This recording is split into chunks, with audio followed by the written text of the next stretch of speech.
Diz a palavra do Senhor no Evangelho de Marcos, no capítulo 5. Essa palavra não será longa, pelo menos espero, queridos. E durante esse tempo, eu peço que os pastores presentes e os intercessores estejam em sentidos de oração e intercessão, porque nós iremos orar por todos no final, mas não será demorado. Marcos capítulo 5, mas nós vamos começar no 4, verso 35. E naquele dia, sendo já tarde, disse-lhes: passemos para outra margem. E eles, deixando a multidão, levaram consigo, assim como estava no barco.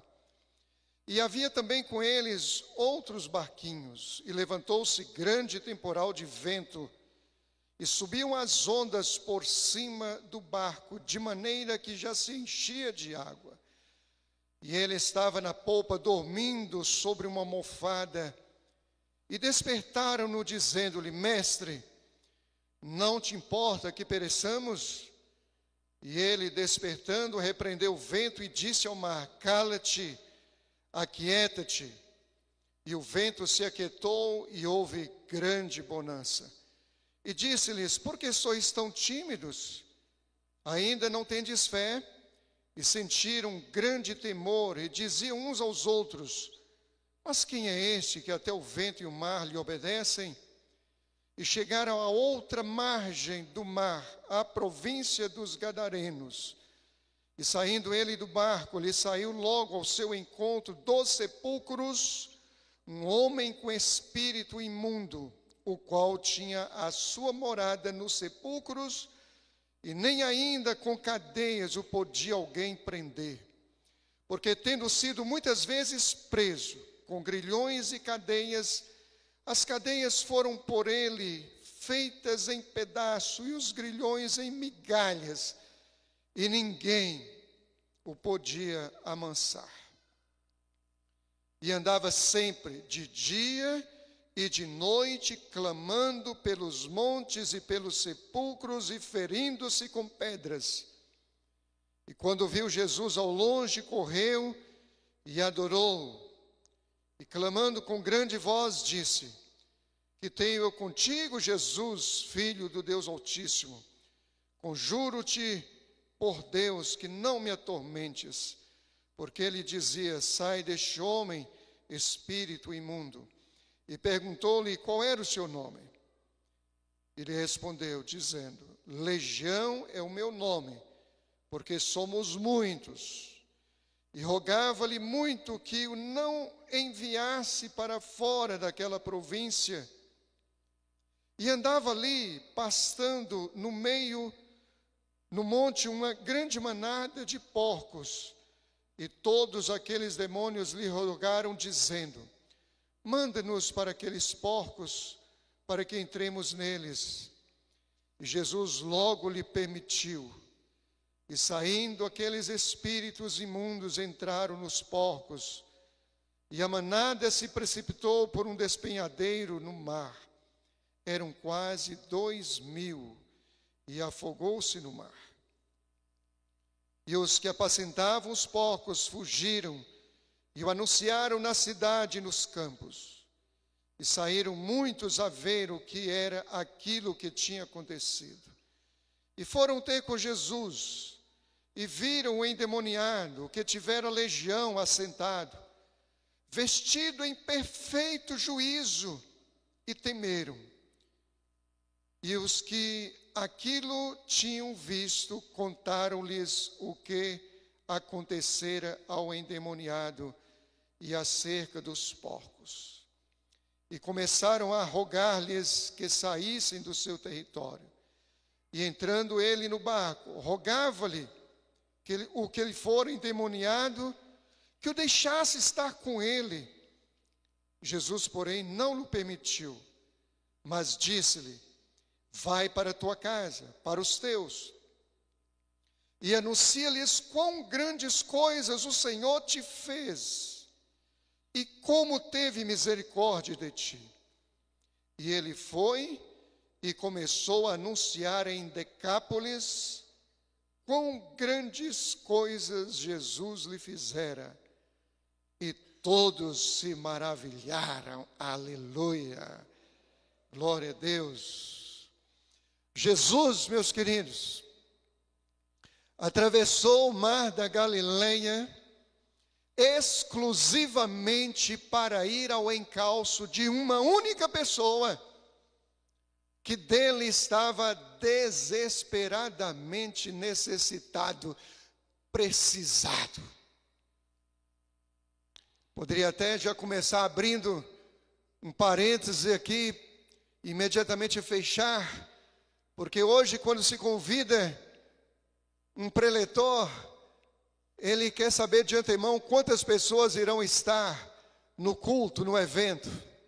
Jesus foi ao encalço de uma única pessoa que dele estava precisando.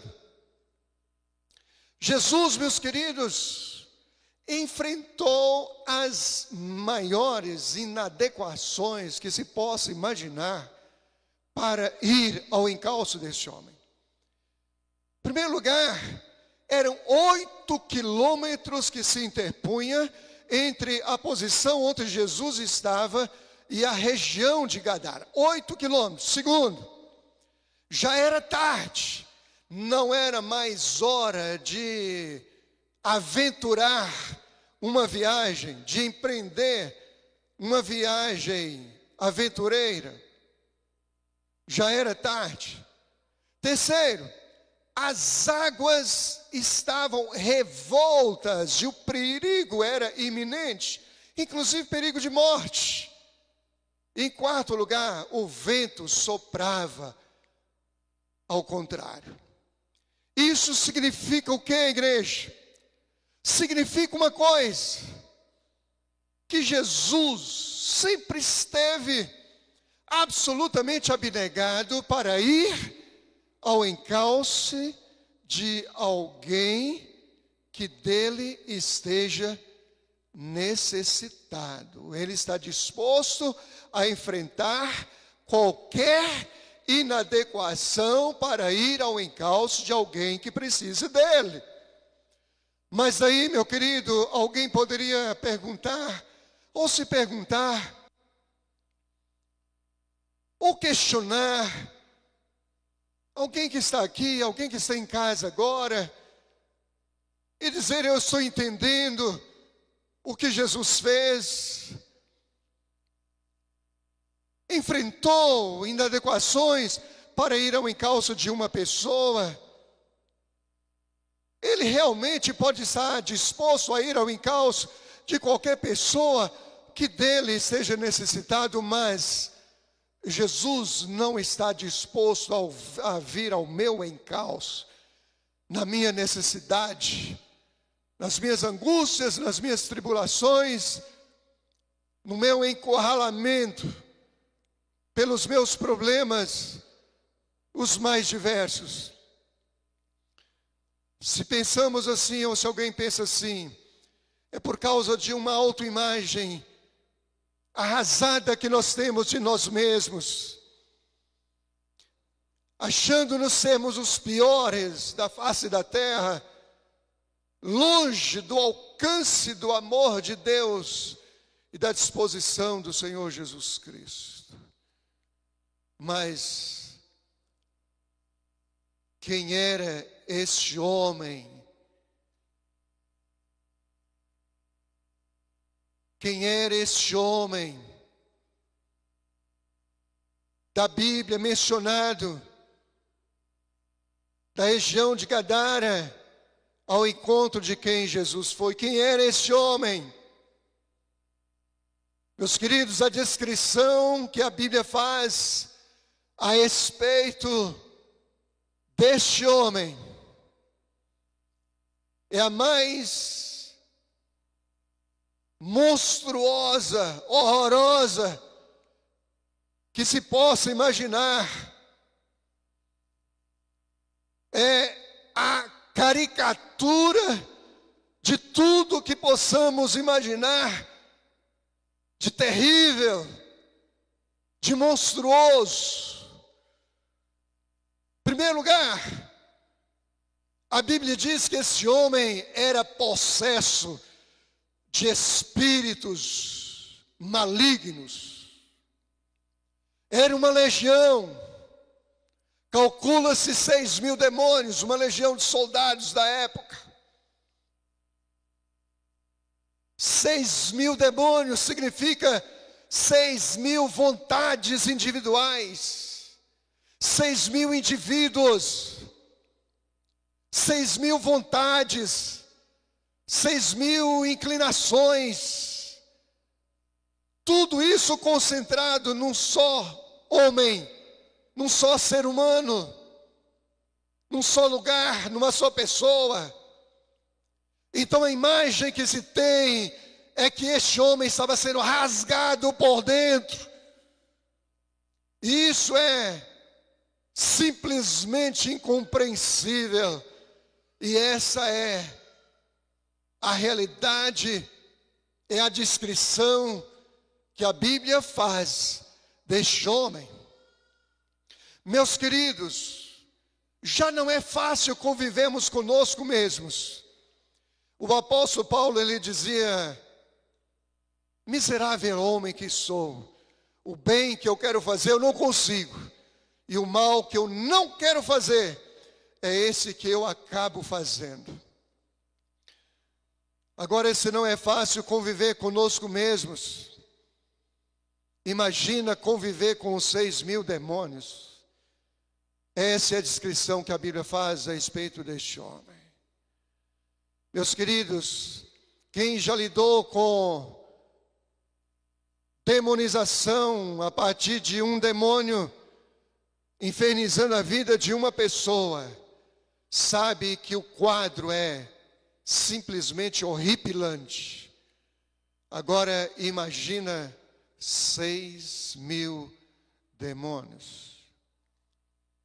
Eu poderia tirar um tempo relativamente longo para dar testemunhos aqui dos mais diferenciados, diversos, para a igreja. O tempo não me permite isso, mas é simplesmente terrível, terrível e até mesmo espiritualmente falando incompreensível.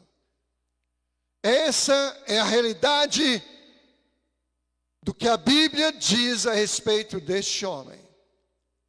É a primeira descrição que a Bíblia faz deste homem. Não seria talvez pior do que você? Que fez uma autoimagem arrasada a seu próprio respeito. Segundo lugar, queridos, a Bíblia diz que esse homem, ele tinha um habitat muito impróprio, muito indesejado. Era os cemitérios e os sepulcros. Cemitério e sepulcro não é para pessoas vivas, é para pessoas mortas. Mas era lá o habitat dele. Ele era vivo, mas ele vivia lá, ele morava lá, nos cemitérios e nos sepulcros, lugar de mortos. Por que isso? Ele andava, ele trilhava, ele falava, ele chegava, ele se movia, se locomovia, ele estava vivo, porque estava no mundo mais apropriado para os mortos. É porque ele vivia uma vida mais apropriada, mais adequada ao mundo dos mortos do que ao mundo dos vivos. Mas não se assustem, igreja. Não se assustem. No nosso meio, às vezes dentro da nossa casa,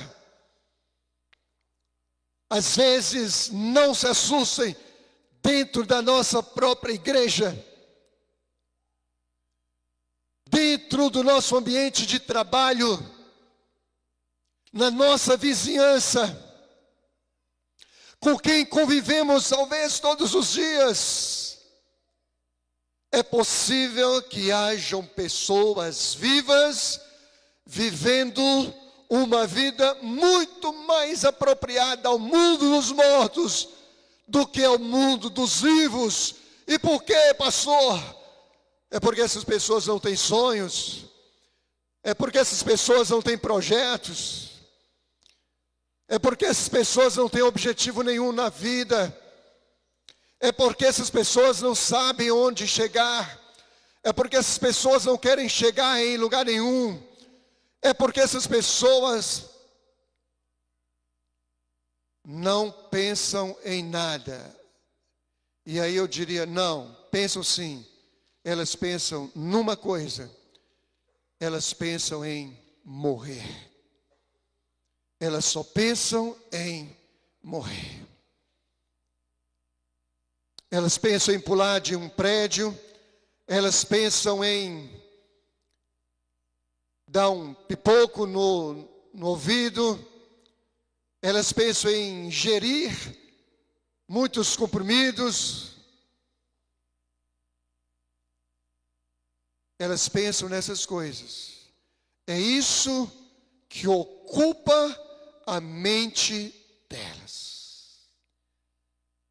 Repito, elas vivem uma vida muito mais apropriada ao mundo dos mortos do que ao mundo dos vivos.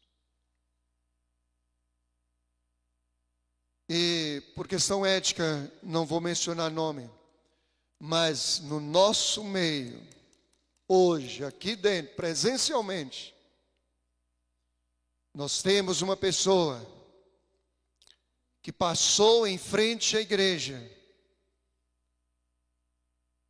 um determinado dia de culto, e naquele dia, ela iria se matar. Mas ela está aqui hoje. Eu não conheço só esse caso, eu conheço alguns outros. Não darei testemunho, repito, por questão de exiguidade do tempo. Mas isso que sirva de um alerta para nós. Nós podemos estar cercados potencialmente por pessoas vivas que podem estar vivendo uma vida mais apropriada ao mundo dos mortos do que ao mundo dos vivos. E nós podemos ter surpresas das mais desagradáveis que se possa imaginar. Eu disse surpresa. Por que surpresa? Cadê fulano? Pulou de um prédio. Mas eu estava com ele ontem, estava tão bem. Não estava tão bem. Não se iludam com dentes bonitos à mostra, com excesso de sorrisos e gargalhadas. Pode não representar absolutamente nada. Nós ouvimos aqui hoje já sobre discernimento do Espírito. A Bíblia em Hebreus diz para nós considerarmos uns aos outros para nos estimularmos ao amor e às boas obras. No original, considerar um ao outro significa literalmente olhar no olho um do outro. Porque a linguagem verbal fala muito menos do que a linguagem corporal. Os olhos, o olhar, comunicam muito mais do que as palavras. E aí, fulano, está tudo bem? Tudo bem. Não está. Mentira. Se eu não tiver discernimento do Espírito, eu vou passar batido e posso ter uma surpresa muito negativa. Repito, pessoas que estão próximas a nós. Às vezes um cônjuge, às vezes um filho, uma filha, pode estar vivo do nosso lado, mas vivendo uma vida apropriada ao mundo dos mortos. Vigiemos, prestemos atenção. Este homem vivia nos sepulcros e nos cemitérios. Não obstante, estar vivo. Essa é a segunda descrição que a Bíblia faz a respeito deste homem. A terceira, a Bíblia diz que ele era violento. Ninguém conseguia amansar este homem. Quando lhe prendia com grilhões, ele simplesmente despedaçava os grilhões. Terrivelmente violento. Não me esqueço do meu primeiro ministério no interiorzinho do Amapá, vizinho à casa pastoral. Um homem que atirou contra o pastor da igreja, que no contexto já não era mais eu, era um outro. Atirou, não me lembro se 2 ou 3 vezes. Deus deu livramento. Este homem, ele era tão violento que ele quebrava arame nas mãos. Ele saía pelas fazendas e ele, com um teçado, para quem não sabe é um facão grande, ele retirava pedaços do gado vivo para se alimentar. Tal era a violência deste homem. Em determinado dia, ele estava no centro da cidade, da pequena cidade. E de repente, ele disparou a correr, como que percebendo que alguém estava correndo atrás dele, como de fato estava. E muito ofegante, ele chegou na igreja, adentrou a igreja. E ali ele se converteu ao Senhor. Eu não sei quem o levou, mas se foi Satanás que o levou até lá, levou por uma ordem de Jesus de Nazaré. Meus queridos, nós somos tomados às vezes por violências assim. Violências aparentemente normais, mas que são espirituais. Violência em relação ao cônjuge, violência em relação a filhos, violência em relação a vizinhos, colegas de trabalho, enfim, onde nós estamos tomados por uma raiva, um ódio incontrolável e acabamos por fazer coisas das quais nós nos arrependemos amargamente depois, e inclusive há coisas que às vezes podemos fazer que não tem mais jeito, não tem mais solução, não tem mais como voltar atrás, perdão não resolve mais, reconciliação não resolve mais.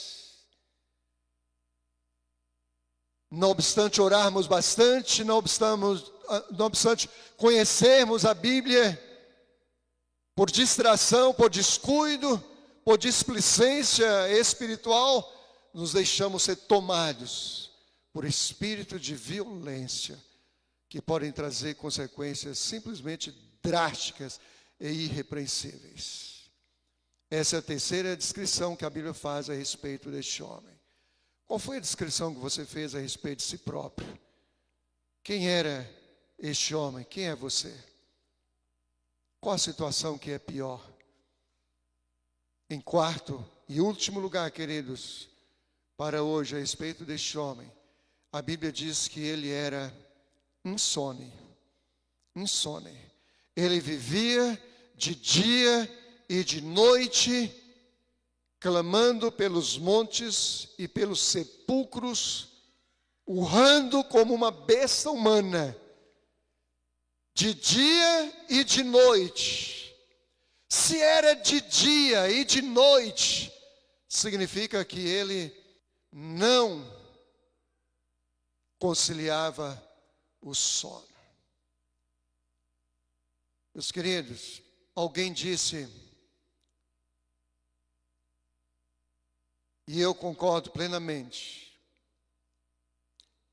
alguém disse que pouca coisa é pior do que a certeza de que você vai deitar e não vai dormir. Você está cansado, mas você não consegue dormir. Você está com sono, mas você não consegue dormir. Você está exausto, mas você não consegue dormir. Você coloca a cabeça sobre o travesseiro e não consegue dormir. Você sente frio, joga o cobertor por sobre você, mas o sono não vem. O calor chega, retira-se a coberta, a brisa vem, mas o sono não vem. Você tranca os olhos, mas o sono não chega. As horas vão se passando, mas você continua insone. Você não consegue conciliar o sono. Agora você está como que num auge de desespero. Retira o travesseiro de sob a sua cabeça e coloca sobre a sua cabeça, como que apertando assim. Mas o sono não vem. O sono não vem. A madrugada chega, mas o sono não chega. De repente, uma novidade. O ambiente no quarto começou a ficar mais claro. O dia está chegando, mas o sono não chegou. E agora você precisa se levantar, precisa tomar um banho, precisa comer alguma coisa e precisa voltar para o trabalho, voltar para a rotina, cansado, sobrecarregado. Pouca coisa é pior do que isso. Eu posso dizer para vocês que é verdade, se você nunca teve essa experiência. Foram as incontáveis noites perdidas ao longo da minha vida, não apenas ministerial. Eu me converti aos 13 anos de idade, mas os tempos que antecederam a minha conversão foram assim. Foram assim. Os tempos que antecederam a minha conversão marcaram uma insônia pela incerteza do lugar onde eu iria morar após sair dessa terra. E após aí então no ministério, as lutas, as dificuldades, os problemas, os apedrejamentos, as ameaças, ameaças de morte, inclusive, os lugares longínquos, a fome, o desgaste. Tenho, humanamente falando, querido, certeza que se Deus não tivesse me trazido para Brasília, eu teria morrido por causa de uma insolação que peguei e de um câncer de pele dos piores. já é no estágio 2. Pouca coisa é pior do que a certeza de que você vai deitar e não vai dormir. Este homem vivia de dia e de noite, clamando pelos montes e pelos sepulcros, como uma besta humana, como falei. Insone, absolutamente insone. Essa era a descrição que a Bíblia faz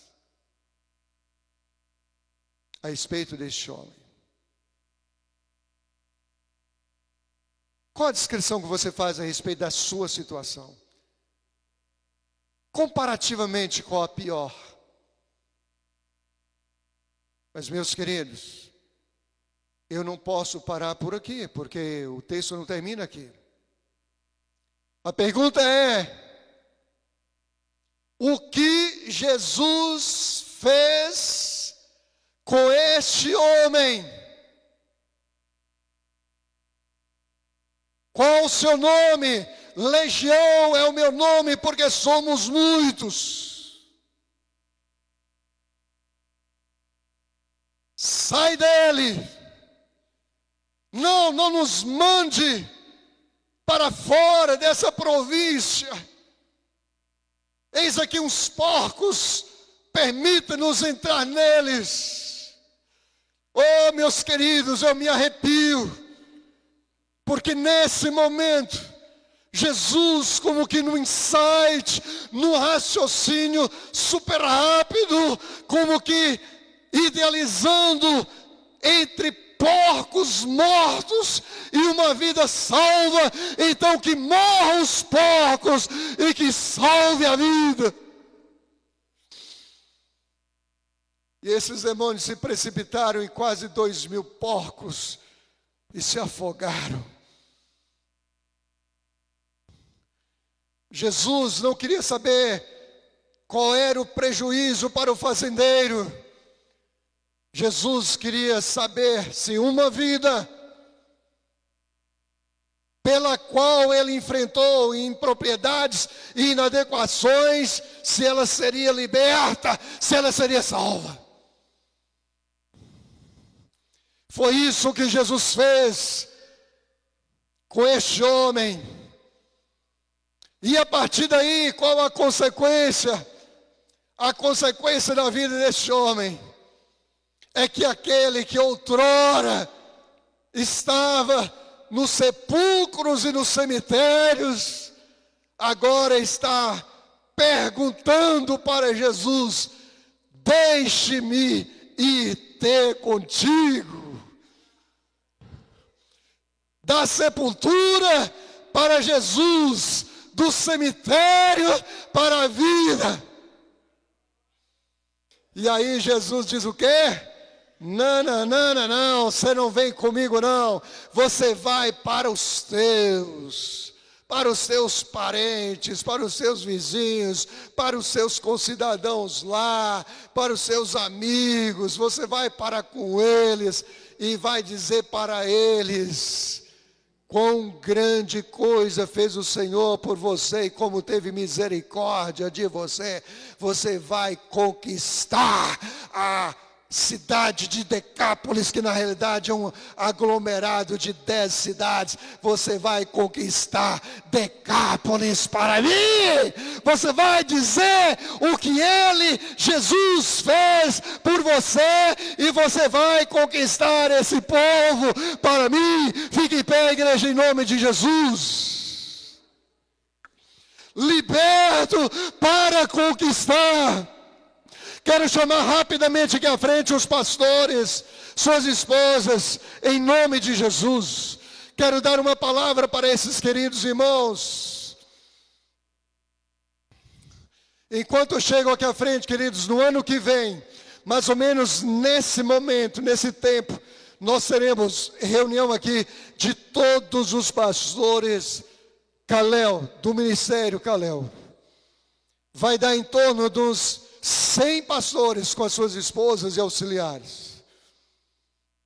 100 pastores Mas por enquanto vocês não vão olhar para lá, vocês irão olhar para cá. Para mim, primeiro tem um sabãozinho aqui, depois é que vamos orar. Amém? Queridos, presta atenção numa coisa. Vocês são libertos, sim ou não? Amém? Depois de uma tarde inteira, se tiver alguma pendência, aí complica, mas não tem. Jesus chamou vocês para conquistar, assim como me chamou. O liberto é perseverante, como nós ouvimos na bela palavra última que tivemos. Jesus chamou vocês para conquistar. Vocês, assim como eu, nós não precisamos de dinheiro. Nós precisamos de umas 3 coisinhas. Primeiro, nós precisamos de quem? Deus, em primeiro lugar. Segundo, nós precisamos de fé. Terceiro, nós precisamos de disposição. Nós precisamos dessas 3 coisas. Jesus chamou vocês e eu para podermos conquistar. Esse ministério que hoje tem mais ou menos, eu não sei dizer com exatidão, mas pelo menos de 25 a 30 igrejas do Ministério Kalel. Nós não tínhamos dinheiro para pagar o primeiro aluguel lá em Ceilândia. Por isso que eu digo, nós não precisamos de dinheiro, nós precisamos de Deus, de fé e de coragem. O mais tudo vem. O mais tudo vem. A minha oração é que Deus fortaleça a mim e a vocês. Porque nós, como diz popularmente, ainda temos muita lenha para queimar, não é isso? Cabelo branco aparece, não é, meu querido? Aparece. Cabelo branco e preto desaparece, não é, irmão? Mas, não é, pastor? Mas ainda temos muita lenha para queimar. Vocês acreditam nisso, amém? A igreja abençoa esses obreiros, amém? Louvado seja o nome do Senhor. Agora, esses obreiros aqui, libertos, livres, irão orar por todos vocês. De que forma? Da forma como os pastores irão orientar aqui. Não tem nada de mistério nesse corredor aqui não, tá? Não fica com bobagem na sua cabeça não. Tira isso, você é liberto, tira isso da sua cabeça. Simplesmente porque nós não vamos chamar todos aqui e pôr as mãos sobre a cabeça de todo mundo, não vamos fazer isso. Então a forma mais rápida para podermos orar por todos vocês é essa aqui. Os irmãos irão sair de onde vocês estão. De onde vocês estão. Os irmãos irão passar por aqui pela minha esquerda. Irão passar aqui, ninguém vai parar, tá? Ninguém vai parar você e colocar a mão na sua cabeça, ficar meia hora orando por você, não. Você vai passar por aqui e todos eles de mãos estendidas orando por você em nome de Jesus. Nós não podemos, como obreiros, queridos, fazer nada sem a sua ajuda, sem a sua presença constante ali, nos animando, animando a nossa fé, e enfim, a sua presença é fundamental, nós dependemos de Deus, mas Deus quer usar você. Vamos orar, e a igreja já pode, quem for livre, quiser, ninguém é obrigado a vir não, mas você quer receber a oração desses pastores, vocês podem vir enquanto os irmãos já estão adorando o Senhor. Aleluia. Louvado seja o nome do Senhor. Mestre, Deus. Oh Espírito Santo do Senhor. Irei sobre a vida dos seus filhos, Senhor. Em nome de Jesus. Em nome de Jesus. Em nome de Jesus, abençoa, Senhor, esses jovens. Abençoa os anciãos, Senhor, em nome de Jesus. Transforma eles, Senhor, em verdadeiros conquistadores, Senhor, de vidas, de almas. Oh, Espírito de Deus, santo nome do Senhor. Espírito de Deus, carabachora na maná, em nome de Jesus. Espírito Santo do Senhor, que estás logo ali na proa do meu barco a dormir. Eu sei que não estou só e já posso crer que amanhã vai ser bem melhor. Só porque estás comigo eu posso clamar. Eu acredito, eu não vou naufragar. Só porque estás comigo eu posso clamar. Já tenho fé pra descansar nas ondas de um bravo mar. Sim, eu posso clamar. Mestre, vem me ajudar.